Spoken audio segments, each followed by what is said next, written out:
That is such a huge thing. I think we have a lot of conversations with our clients about not getting wrapped up in the rules because I think they're just wrong for so many people. I think you really got to talk about what's important to you. And you're exactly right. So many people, I think I might have name dropped already, but I won't name drop the site again. But there's a site that's really big in real estate investment, and it's all about cash flow. And it's about, and if you don't cash flow, then you're a fucking moron.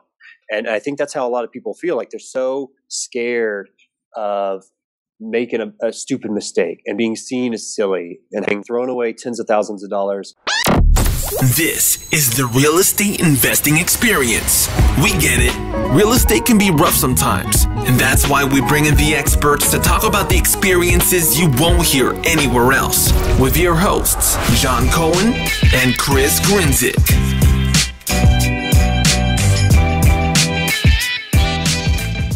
What's going on, guys? Welcome back to another episode of the Real Estate Investing Experience. I'm your host, Chris Grenzig. With me, as always, John Cohen. How you doing? We're doing. It's been a common theme. Yes, the last couple episodes or several. This is the part of the business that sucks, where you are completely at the subject of it's completely out of your hands. Yeah. You got lenders doing their things, your equity guy doing their things, and it's just, please, everybody do what they're supposed to do. So it's been 2 days of just waiting. And that's not a fun position. No, that's a really, really bad position. Especially, definitely you, I think less so me, we're very hands-on and want to have control. Don, for sure, wants to be in control of everything. So sure. The fact that we have very little is not the most fun situation to be in. So no. Hopefully we come out of this with some good news and not some bad news, because there'll definitely be some news. There'll be news. Who knows what it'll be, so... We'll see. We'll have to do a quick recap right after. That's for sure. But awesome. We're going to dive right into it. Got a great guest on today. I'm going to talk about some interesting stuff. Agent from out in the Colorado area. I'll probably have it wrong, but he'll correct me. But with that being said, James, thanks for coming on. Yeah, thanks for having me. It's funny to hear you talking about things that are out of your control. I got that going on right now. And you just kind of call in every once in a while, say, hey, what's going on? Yeah. Anything? Are you doing your thing or not? That was the theme of the last 2 days is emails and calls, and the calls are going right to voicemail. And it's like, just tell me you're working on it, right? Don't answer, because the not answering is worse. So I hear you. So can you take a minute, 2 minutes, 5 minutes, just tell everybody who you are, where you're from, what you do, and all that fun stuff?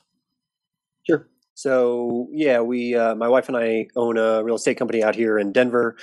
We split half of our time between Denver and Colorado Springs.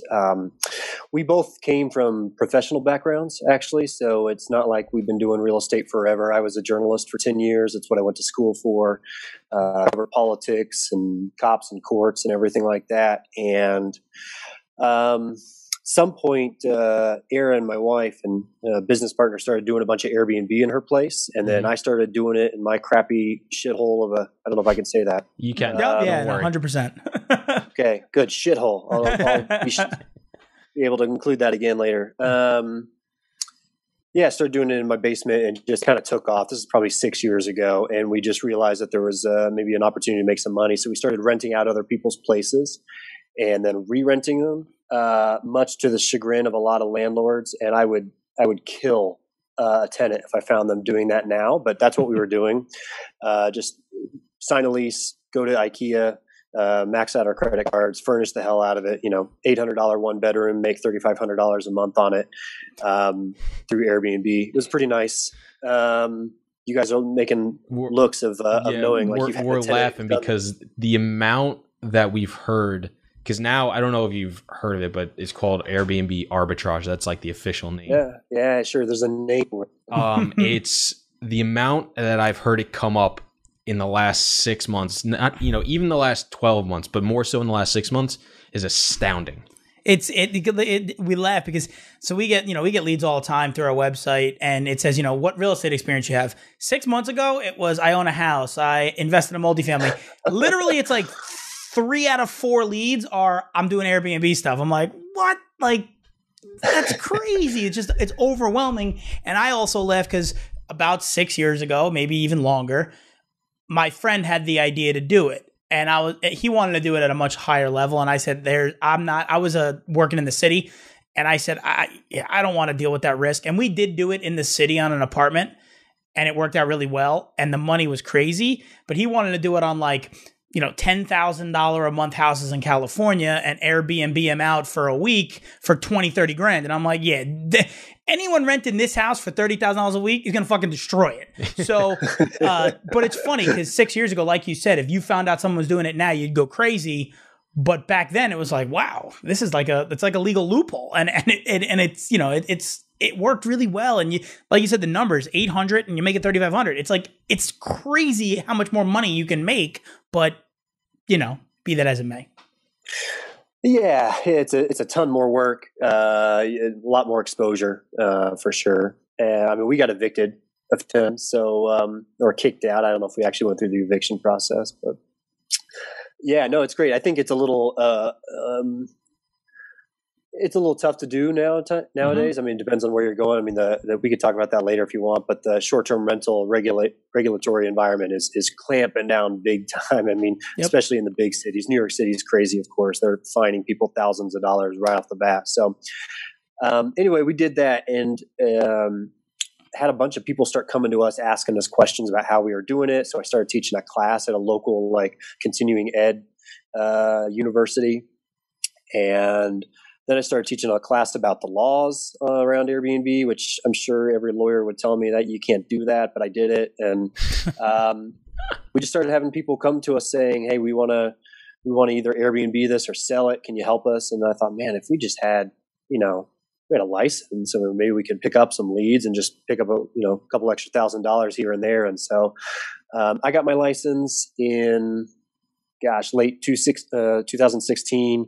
My wife got hers later that year or the following year, and we just quit our jobs. I had 2 deals in the pipeline that were about to close, and I quit and just thought, all right, I can do this. And we really kind of used Airbnb as a jumping off point. That nobody was talking about it. We taught all these classes about the laws and how you do it, and followed all the laws in Denver specifically, and they were about to pass something, and everybody wanted to know what to do. And so I kind of used some of my journalism background to figure out the true nuts and bolts of what you can and can't do, because there's all these rumors out there. Oh, you can do this. Oh, you can do that, and I just put out some really good value, I think, by saying this is exactly what you can do. We've talked to the planning department, we've talked to the city council. So I think we started to get a lot of traction that way, and just kind of snowballed from there. So now we still do a little of that, although the laws are changing in Denver and Colorado Springs constantly, and so we've kind of transitioned to more traditional investment models for our clients. Some also house hacking, rent by the roof type of thing. So yeah, that's us in a nutshell. Awesome. It's interesting to hear you talk about the environment of uncertainty, because I don't know if you've seen it all in the last 12 months in New York City, how the rent laws have changed. And just this, it's in the last week or two where they just announced that agents can't make tenant commissions on rentals anymore. Yeah, but the judge does halt a bit in the courts. Because but it's the last 3 or 4 days, it's anybody that is an agent in New York City has been up in arms. I don't know what to do. My cousin who just got a rental, she was oh, someone was telling me I can get my broker's fee back. And I was like, I don't think so, but I don't know. And my family thinks I know everything in real estate because I'm involved and we own nothing in New York City. So it was I don't know, so it's just been interesting to hear you say that, where I can very vividly, as we've been going through it, or not, we're not even in it. I just hear it through other people that are in it. It's really interesting to hear the uncertainty, because it's been rampant of this person saying that, and then this person saying this, and then news comes out and you're not sure anymore what to do. And there was a lot of people scared with active listings to actually close the rental listing, because it was one day it was well, if you're going to get paid a commission from the tenant you place, well, now you're going to get sued or whatever. And I was wow. That's crazy. I hadn't heard that. I mean, we don't have anything like that anyway in Denver or Colorado. I mean, very, very few people earning tenant, commissions off tenants. But I mean, that's the majority of a lot of people's business out there, I imagine. Oh, it's crazy. I was right before I became a commercial broker, or when I started doing commercial investment sales, multifamily investment sales, I did rentals and sales in the city. And the reason why I took the job is when they told me you were getting paid almost 1.8 months commission. That was the standard going commission. So you're renting an apartment. Was that high? Oh, it was out of control. Out of control. It's only one now, right? Well, there's sure no rule. I mean, you could charge 4 months, but I looked at it. I was like, oh my God, like the average apartment rents for $3,500, $3,000. I'm going to get a $7,000 check for doing that. If I do 10 of those, that's great. And I think my first year I did like 57 rentals. Yeah. It was like heroin, right? It was just like, oh my God, do another one, do another one, do another one. And, it came to the point where you would sit down at a meeting. I'm like, I want 2 months rent. They would say no. You'd be like, hey, this guy's worthless because he'll pay it. Yeah. And like, there's a period of time, like in the summer, where I would sit down at a meeting and I'm like, do you have your W-2s? Do you have if you don't have all your documents, I'm not even this meeting's over. Like, you have to come to the meeting with your first month's check, a blank checkbook, like, because we're going to go to 10 apartments and you're going to sign a lease right then and there and then payday. And I'm like, it was crazy. And when I saw that, when they started going down that path and they just halted it, a judge stopped it, I was like, that was a significant portion of income that a rental agent would make. I mean, our company would have competitions where, like the top producer was like $50,000 a month in revenue. So it was like, you do earn 10 a month. It was out of control, but I can only imagine as someone in that position today, it's like you took a job getting paid like that. Now there are buildings that pay the commission too. Well, all the buildings are going to have to now. It's the only way it's going to work. Pending, you don't know what. Assume it goes through. Yeah. Now, a lot of this information is public and people are too lazy to go find it on their own. Yes. So that's a whole other issue. But I can only imagine starting a job at 22 years old, thinking you're going to make, 50, 60, 100 grand.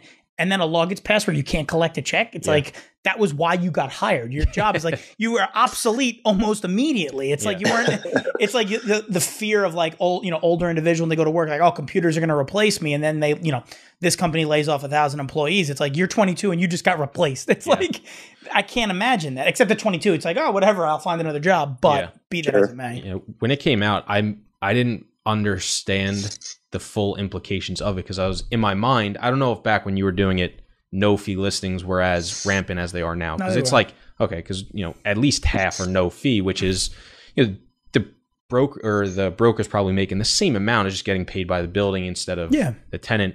I never thought about the scenario where if let's say you have a 12-month lease and it was $3,000 in fee, if it comes from the building, if you renew for another 12 months, you're technically still paying that $3,000 fee spread across 12 months because your rent is higher. Yeah.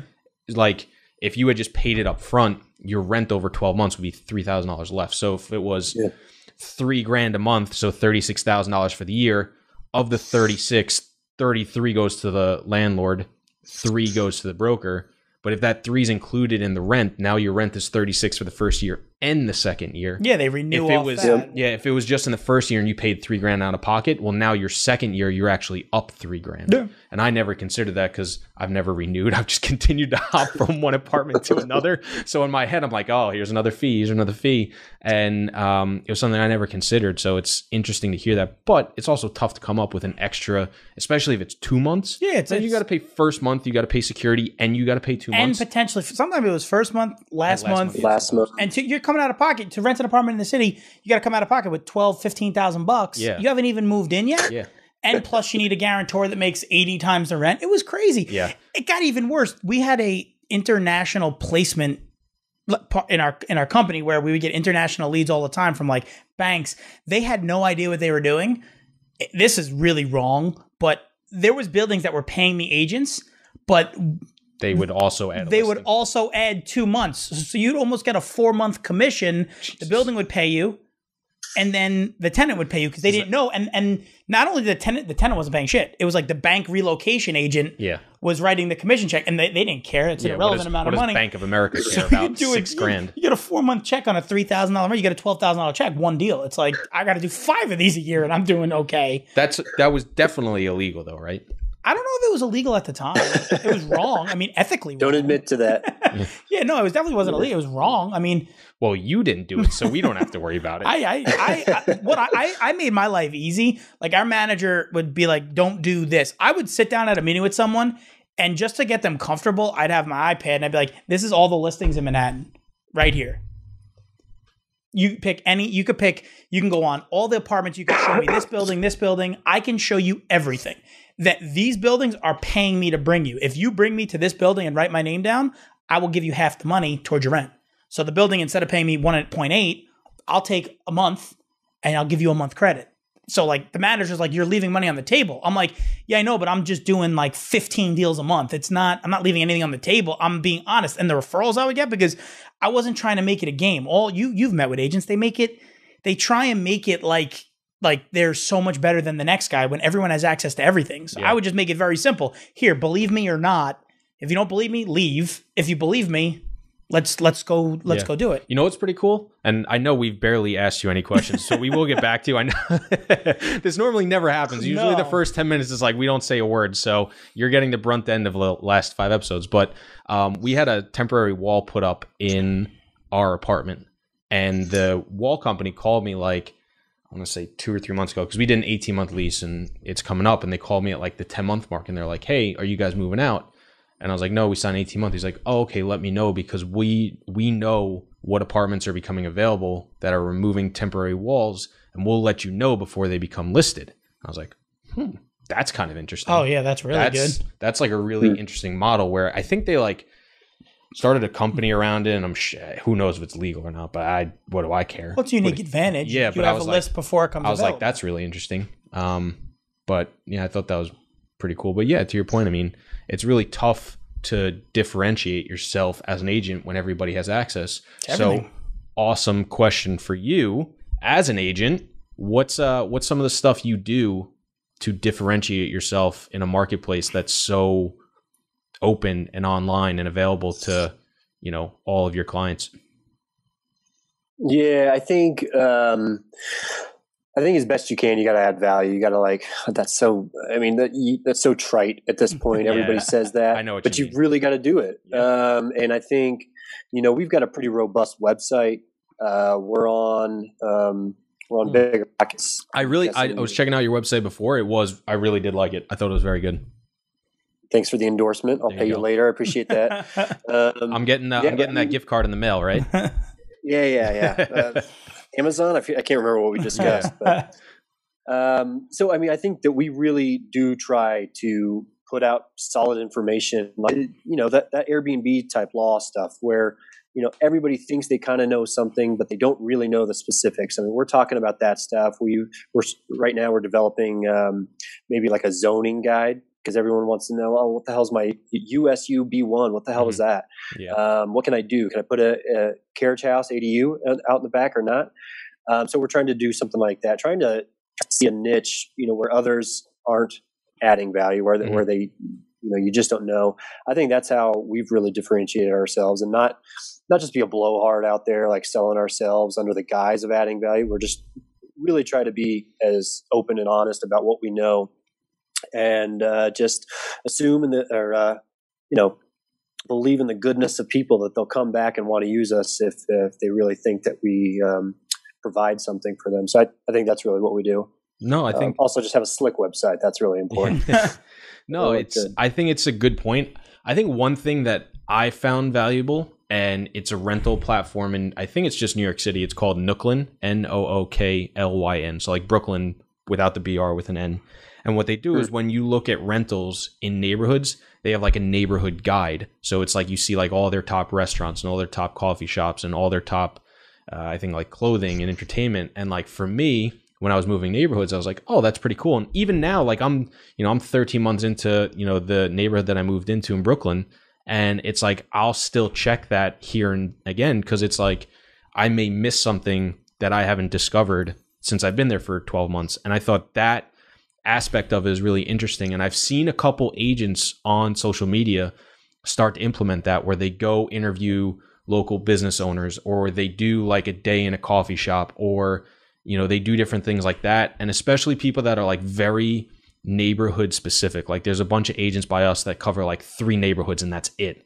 If you can lock down that neighborhood and you can be like the go-to guide for that, that's a tremendous amount of value you can add to someone. Because as someone's looking for the house, you can be like, hey, here's the best, 2 Chinese spots you can go get food, your first night that you move in. Because totally, when you move in, you're ordering takeaway, right? Nobody's cooking the first night. So you need that. That's a tremendous thing that people probably aren't thinking about. It's the same thing. I've seen people do that with like Airbnb rentals as well, right? If you're going to be an Airbnb host, a lot of times they'll have like the top 10 places to go to or the top 5 places to eat or like, where's the movie theater? Where's, the shopping mall? Where's the supermarket and things like that?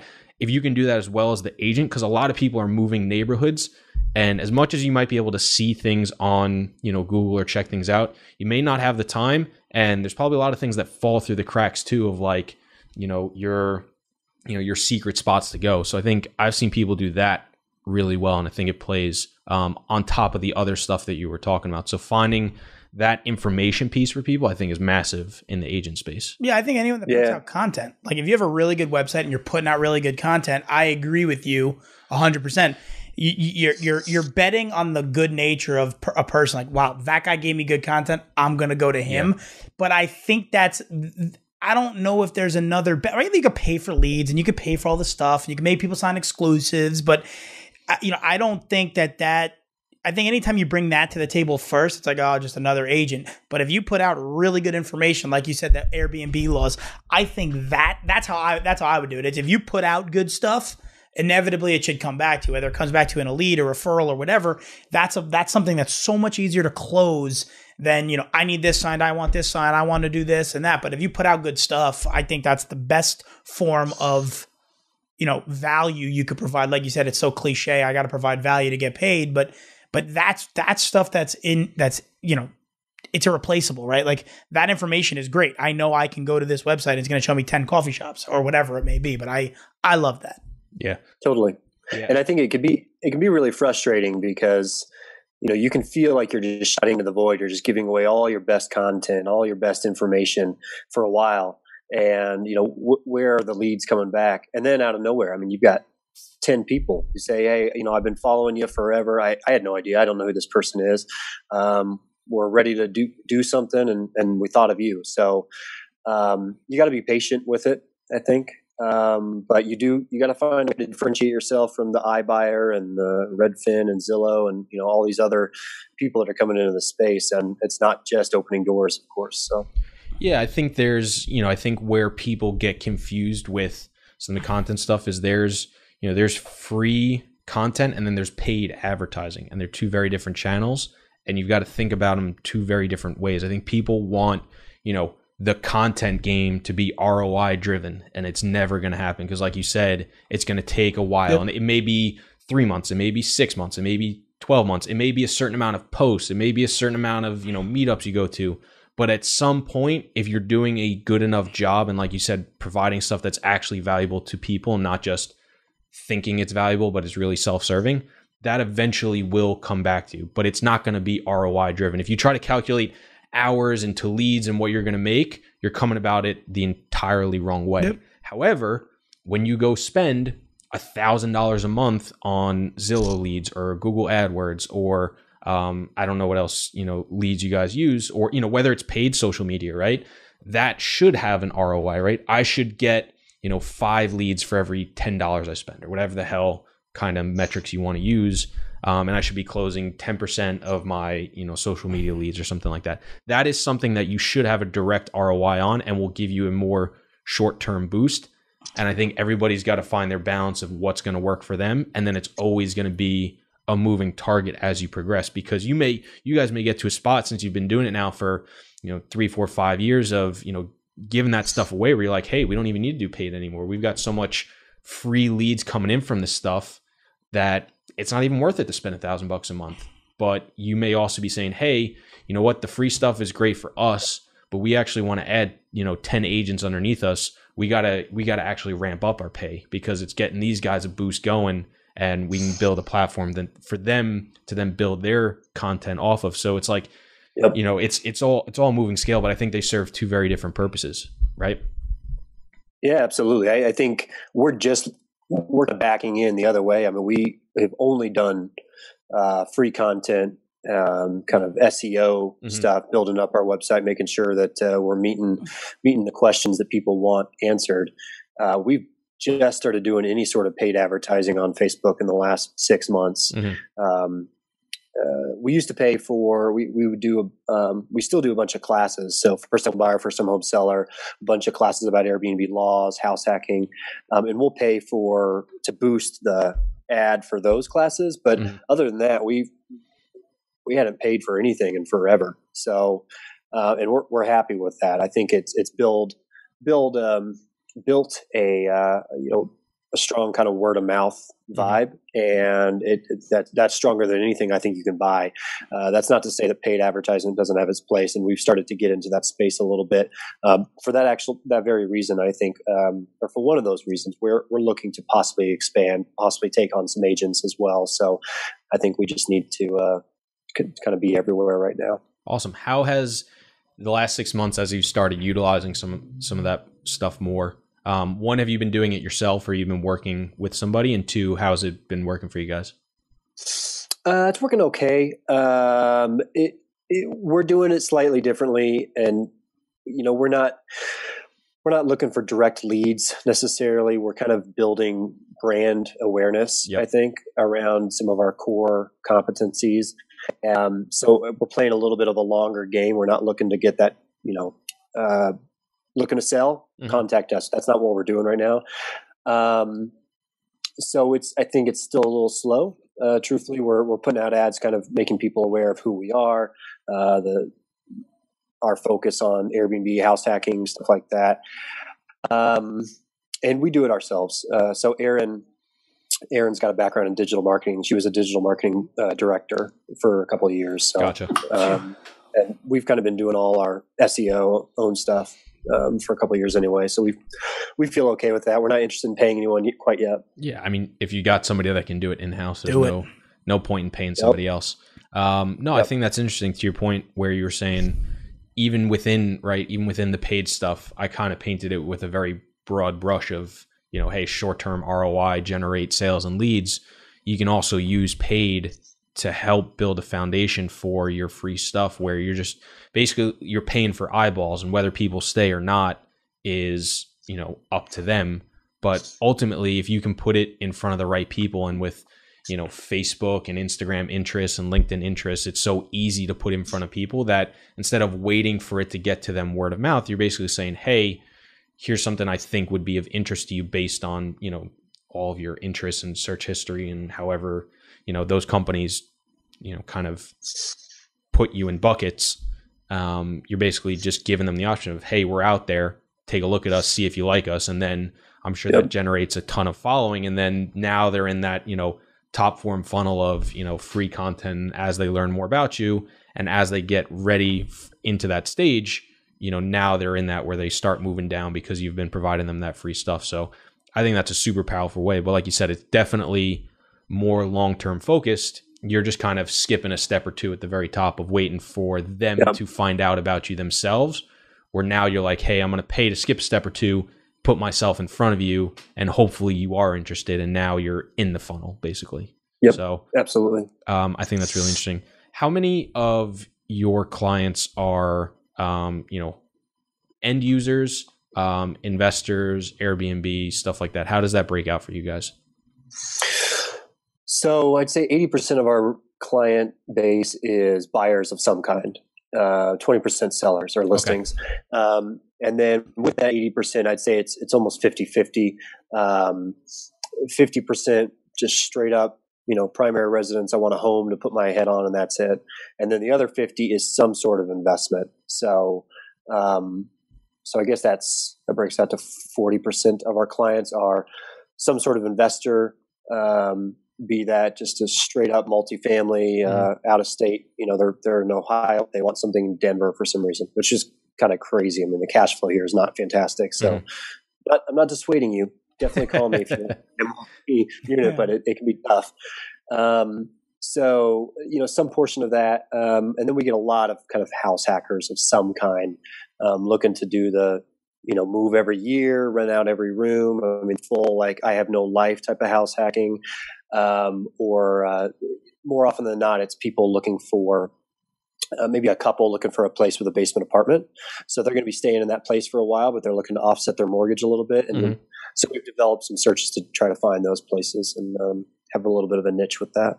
Gotcha. I think that's interesting. Have you guys tried to position yourselves to be like investor friendly agents, or it just kind of went that way because you guys started, investing yourselves with the Airbnb stuff as well, that naturally the progression just kind of happened that way? Yeah, I'd say we fell into it. I don't know if we had to do it again, if we would do it this way, truthfully, but we, why do you say that? It's been, I don't know. I think, working with investors has pluses and minuses. And we tend to work with a lot of first time investors, and they think it's all about the numbers for them, but it's just as much heart half the time. And so you're working with a factor that they're not even admitting that they have, so you really got to break them down and just look at the numbers. So that can be difficult. I don't know. I think we're just interested in at some point, expanding to more of the straight up primary residence buyers, but it's been really good to us. We like it. It's fun. It's creative. But yeah, I think we just fell into it because of our history with Airbnb. Nice. It's interesting you talked about the emotion piece. I've flipped back and forth all the time whether it's an important thing to have some emotion tied to properties and like a gut feeling or not. I tend to lean more towards that it is important, because like when we're looking at, the one deal we're looking at now that I love, our manager loves, and it's just like, I hate it. No. Yeah. No, but it's like, it would be a good deal on paper as it is, who knows, we're still waiting to hear feedback, but there's something about the property that I like so much that's not necessarily like I can put it in front of somebody on paper. But I think if I could take our 300, 400 investors and take them through it for a day and be like, explain to them why I like it, I think way more than half would be like, I get it. So I believe I'm going to take the emotion out of it, but take it out completely. But don't buy a deal that you don't have that emotional. You can't just buy the numbers on paper. I think that's how you have to sift through it. And then when you get a deal that makes sense, you got to have the feeling on it. So I tell people all the time, don't ever fall in love with a deal, because the only bad things are going to happen. For sure. But at the same time, don't buy a deal because it's the best deal ever on paper and you go there and hate it. If you go there and hate it, don't buy it. But if you go there and love it and the numbers aren't perfect, I'm more inclined to say, okay, you can make it work. So not unsimilar to you, but I'm more of a, let me see the numbers first. If it doesn't check off my box, I don't even want to get involved with it, because I may fall in love with something that's not going to work. Yeah, I think so. I'm interested. I kind of agree with you too, but what are the factors that you're not seeing on paper that make it something you would stick in? That's a good question. I think there's something to be said for the feeling you get on a property, especially when you have a rental property. There's something intangible. If I'm going to choose if I have two 19, 90s, same exact buildings in different locations, but not even the same exact building, because on paper the building could be the same, 1990s, 200 units, across the street, but they could be built by two very different builders and be landscaped by two very different landscapers and maintained by two very different people. And even if it was the same building, over time, those buildings aren't going to be the same. And I think there's the presentation and the feeling you get on the property, even just the tenant profile, right? I think gives you a very different feel of how you get on the property. Your staff on it too, right? Like, how is your staff presented, right? Are they all dressed the same and very professional? How do they greet you when you come in the door? What is the leasing office clubhouse like for bigger properties? I think all that stuff adds up.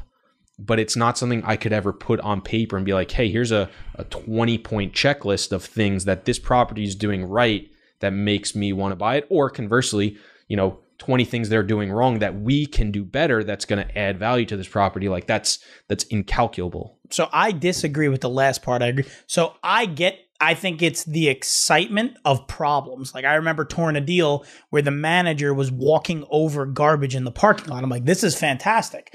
Because I know because what we look for, though. So that's why I said converse. It depends what you're looking for. It depends what you're looking for. But like that's why I said I agree with everything except like from my standpoint.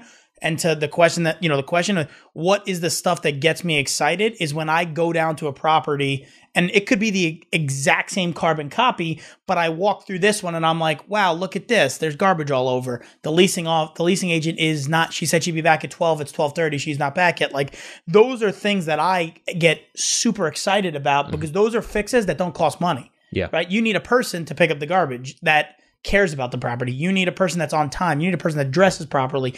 Those are things that I know that I don't have to put any money into it. I have to put effort in and you're going to get a return. And yes, I don't know if you could have a 20-point check like, oh, make sure they're picking up the garbage. If they're not, check, right? So, but that's what we buy. There may be people that say, I would never touch that property because I don't want those headaches. I want this one because it's a well-oiled machine. And I agree with that. But for me, the answer to the question is the things that I get excited about is if on paper, it checks off the box. I get down there and I just see things that the average person would say, like maybe all the tenants are in the parking lot on Tuesday at 12:30. It's like, all right, that's, bad tenant mix. We can address that. If now the location's not good, totally different. But I love and I get excited over those problems. And if the deal doesn't make sense on paper and I see those problems, I can get over the paper because that's easily fixed. If the deal makes sense on paper and you get there and it's humming well-oiled and it's almost like too good to be true, then I get disappointed because I know the numbers aren't going to work. Yeah. Well, that was the Planner's Walk deal we saw. Yep. We literally, we walked this property, very good location, really nice property. Our manager had managed it like 20 years prior. So she knew so much about the property. But as we walked through the entire thing, it was like everything was perfect. It was like to your point, she was picking up trash. There was no tenants hanging around. Nobody was laying out. She was super friendly. So like everything with the property was great. And a lot of it was to her. But instead of buying the property, her manager offered her a job. So it was like the value was because we look for those easy value pieces. It wasn't worth it to us. However, if you were somebody that said, hey, I want no headaches. I want this thing humming. I don't want to have to worry about it. You had a property and a manager lined up, assuming she was going to be there. So I think it comes back to like, what are you looking for? But I do think there's some of those things that you're like, if you have half your tenant, like, okay, here's a perfect example. In my old apartment, there would be these 12 guys every single fucking night until 2 a.m, blasting music that's not on paper. Yeah. But if I'm an owner buying that 6-unit property in Bushwick, which could be a phenomenal, area for an investor, that's something I would never know unless I was there at 2:00 a.m. What owner is realistically going there at 2:00 a.m? Other thing to note, my bedroom was in the back of the building. My roommate's was in the front of the building. He could hear it. I couldn't. So it was like, that from a renter perspective, I would have never known that.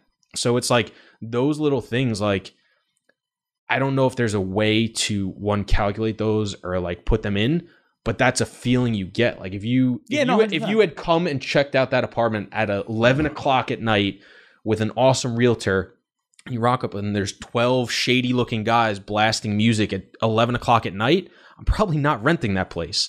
I don't know if we would have, but we went during the day on a weekend when they weren't around and it was a beautiful day and we were like, this is perfect. So, I don't know how that affects it from both the ownership and the tenant side, but that, that's just some of the things you feel, as you physically put eyeballs on a property. That's not going to show up in numbers. No, the numbers can't do it. Now, from your standpoint, because I think it was a really good question. And when your buyers, when you tour a deal or walk them through a deal or explain them the numbers, how do you break that down? Because I think it's a fair question and any real estate agent should ask it because understanding that's going to help you get a deal to the finish line. Because if you can understand why someone's attached to something, well, you know what? I have a really good deal that's going to check off that box. So what questions do you like to ask or how do you answer those questions? Like when there is that emotional feeling or maybe they have the emotional feeling, but the numbers don't work. What are your advice or tips? Yeah, it's both. I mean, it depends, I guess. It totally depends if I agree with you both. I think that emotion has a huge say in an investment as well, because whatever you're feeling about the property, most likely the tenant will feel as well. And so it depends on what kind of tenant you want. I mean, I tend to, at least my wife and I, for instance, we tend to buy a lot of properties where we would want to live, truthfully. And I know that that is not what you're supposed to do, but that's how we want to do it. We're not really interested in C-class neighborhoods or anything. So, I want to interrupt you because I think it's important. I don't think there's a way you're supposed to do it. You know, I think there's a lot of eyeballs and ears on, you know, buy C-class because it cash flows great and buy properties for cash flow and not appreciation because you can't bank on appreciation. It's like, no, do whatever the fuck you want. Like, invest how you want to invest. So if it's important for you to buy properties that you would live in, that's important to you. There's nothing wrong with that. I agree with that. I'm glad you said it because people always think like, oh, I'm investing to make all this money and all this cash flow. And that's not why some people invest. Now, yeah, it's great to buy a property that you want to live in that cash flows really well. Yeah. But I think people forget to work backwards. Everyone wants to get into real estate because they think it's going to cash flow millions and millions of dollars. Yeah. That's not why you always have to buy something. And I think, you know, when I first started buying stuff, I would never live in the places I was buying. It was dangerous. I mean, flat out dangerous. But, you know, where I sit today, you know, I would love to go buy class B plus A minus properties that I can go to bed at night knowing I have no headache. I don't have to worry and it's going to run well. And I'm okay with sacrificing some return potentially, but I think it's good that you bring it up. Yeah. I think it's great that you bring it up because I don't think people are honest enough with themselves to look in the mirror and say that. I think that you know, deep inside they feel that, but they're like, well, I don't want to say I'll take a 6% return because, oh, I'll be looked at like I'm overpaying for something. But no, I think that people should embrace that because it's important. That is such a huge thing. I think we have a lot of conversations with our clients about not getting wrapped up in the rules because I think they're just wrong for so many people. I think you really got to talk about what's important to you. And you're exactly right. So many people, I think I might have name dropped already, but I won't name drop the site again. But there's a site that's really big in real estate investment and it's all about cash flow and it's about and if you don't cash flow, then you're a fucking moron. And I think that's how a lot of people feel. Like they're so scared of making a stupid mistake and being seen as silly and having thrown away tens of thousands of dollars. And there's not a lot of things that you can do in real. I mean, that's not true. There are mistakes you can make in real estate that you can't come back from, of course, but there's a lot of properties that work for different people. And so the cash flow only rule drives me up the frickin' wall. I think it just ignores, I think so much of that is driven by people in the Midwest where cash flow is great and it makes them feel better that they don't get any appreciation to say, well, cash flow is all about, that's what you do. But if you're in a place like Denver, Colorado Springs, there's appreciation's coming, and you just it's not unlike any other numbers that you're running. You look at the number of people coming to the place, you look at the number of houses being built and the number of inventory out there, and you say this doesn't match up. There's a glut of buyers. There's not enough listings. Interest rates are low. It's going to continue to push more buyers in. That means more, higher prices for the most part. And so I don't. I don't know. We kind of got off on a tangent there, but I really, really have a pet peeve about the rules around cash flow only. Although we do want all our properties to cash flow, but that's not the only way you make money, obviously. So, and it may not be the most important thing to you. Being able to, like you said, sleep at night, have tenants that you feel comfortable with. There's a lot of different factors involved. So. We had this conversation today at lunch. I made it very clear. Not like on paper, a deal may make a lot of money, but the headaches associated with that, sometimes, I know the website you're talking about. Sometimes a lot of these people on Instagram and all these posts on Facebook, they only, I bought this at this 9.5 cap. And that does not mean that deal's going to actually cash flow just because the paper said so. The headaches associated with those deals could potentially not be worth the time and effort you have to put into it. So it's important that, yes, you don't want to write a check every month to pay a mortgage for somebody else, for yourself, but your tenant doesn't cover it. But at the same time, buying the right property and paying the right price, you can avoid all those headaches. It's like, I'm going to buy a property where it doesn't on paper cash flow, but if the number's $100,000, I may offer 85 because that's the number that I need to buy it at to cash flow 6%, 8%, whatever it is in the market. And maybe you're never going to buy a property for that price and you got to get over that and you got to figure it out. But that's the way to offset that, where it's like, I want a really good appreciating area, but I'm not willing to pay this price because it doesn't cash flow the way I want it to. But your expectations have to be in line. You can't expect 20% cash on cash in a Class A neighborhood. It's extremely unlikely. So you got to manage your expectations. I think from a real estate agent standpoint, and from that side and managing expectations, that's probably the biggest challenge in the world for you. Just when people come in, they call you and they say, I want to do this and I'm a buyer and I'm looking for that and I want to Airbnb out the basement. Sometimes the easy answer is, hey, that's just not going to happen and I can't help you. And I don't think enough people tell that to clients because they're so hell bent on client whatever it is. Satisfaction. I can't even think right now. They don't want to disappoint people, but I think disappointing people is not a bad thing. No. I think it helps set expectations. I think it's really interesting, what you were just talking about, because there's a guy we had on our podcast who's out by you. You familiar with Craig Curelop at all?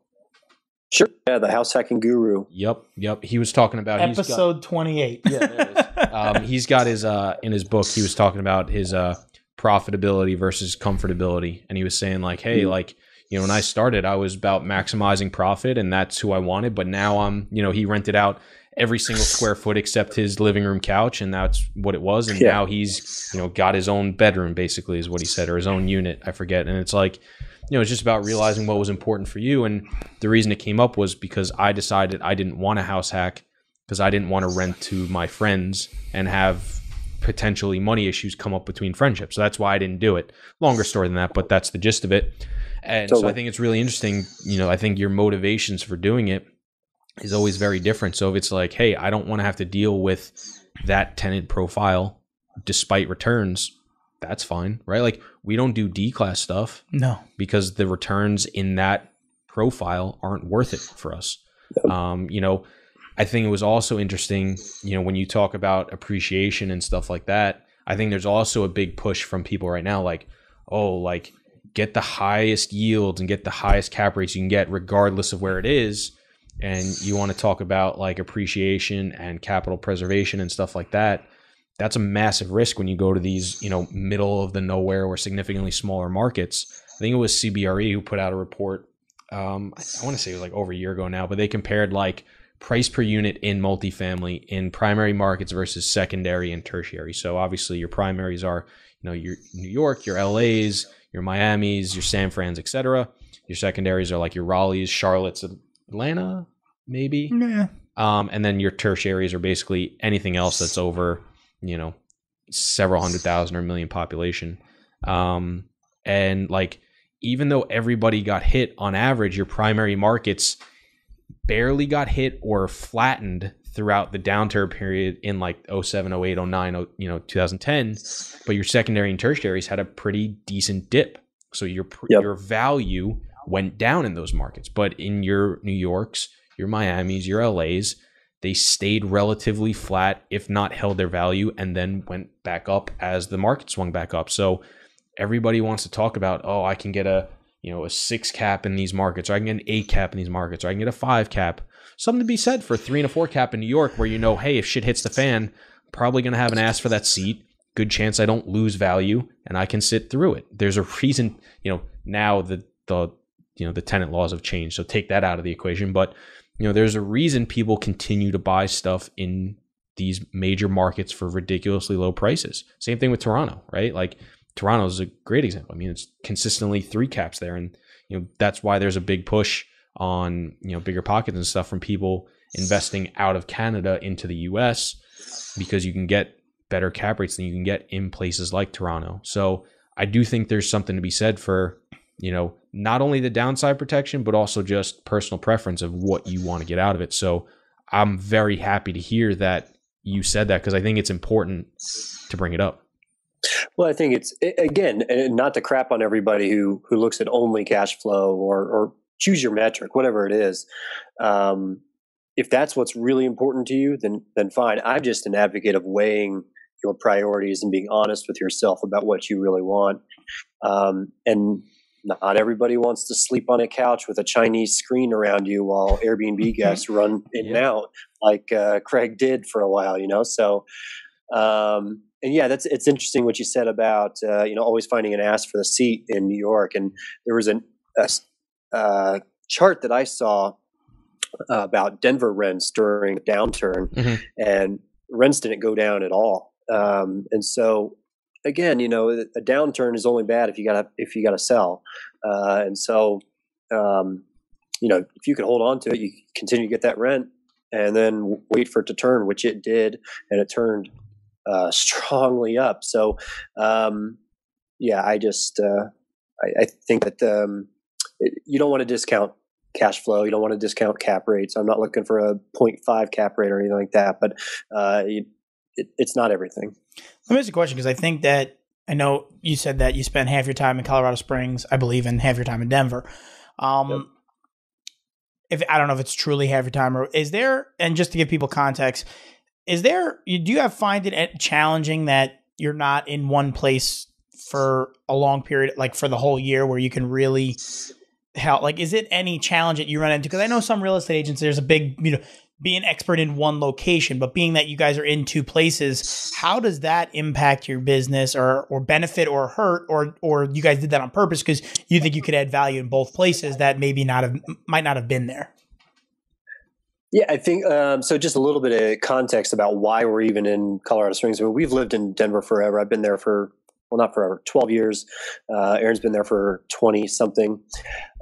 We call Denver home for the most part, but because we fell into real estate by doing a bunch of Airbnb stuff, we started looking in Colorado Springs, because the rules in Colorado Springs for many years was Wild West, just totally open. You could buy as much as you want, rent all these investment properties as short-term rentals, do whatever you want. So we saw that opportunity and just marketed the hell out of it. And she's from Colorado Springs, so she knows that area.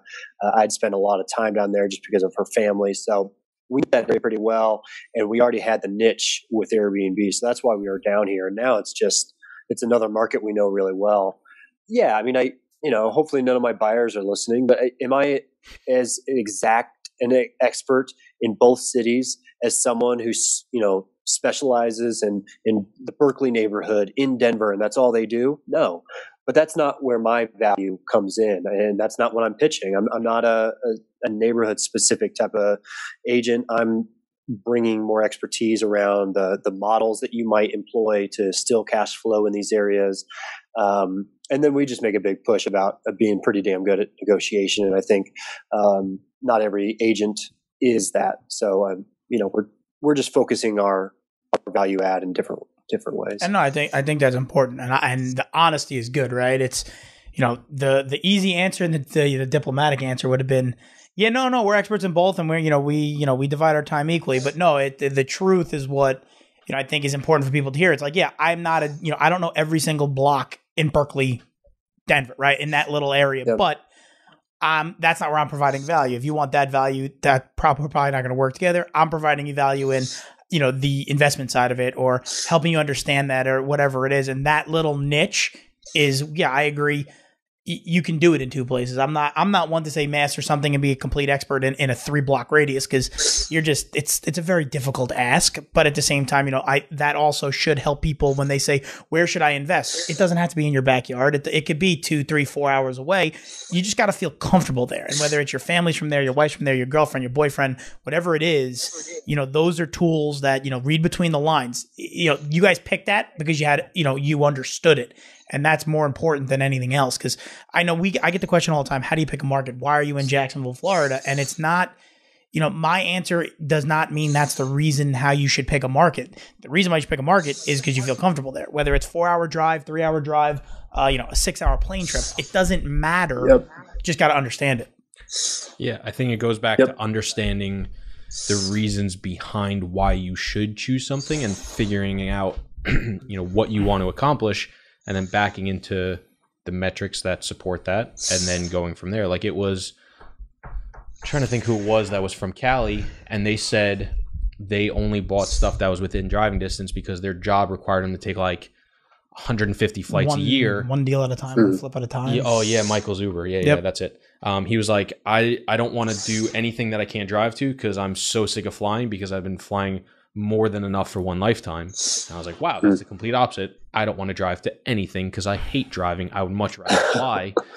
And so it's just interesting to, like, everybody's got their reasons, and his was he flew forever and he hates airports. That's a very good reason. Me, I hate sitting behind the wheel of a car and my back hurts after an hour and a half and I want to get the fuck out of there. So it's like, that's something where there could be the best deals in the world 2.5 hours away. I am never going to go buy them because I'm going to hate every single drive to go see those properties that I have to do. And those properties are going to suffer because of it. So I just think it's really, really interesting.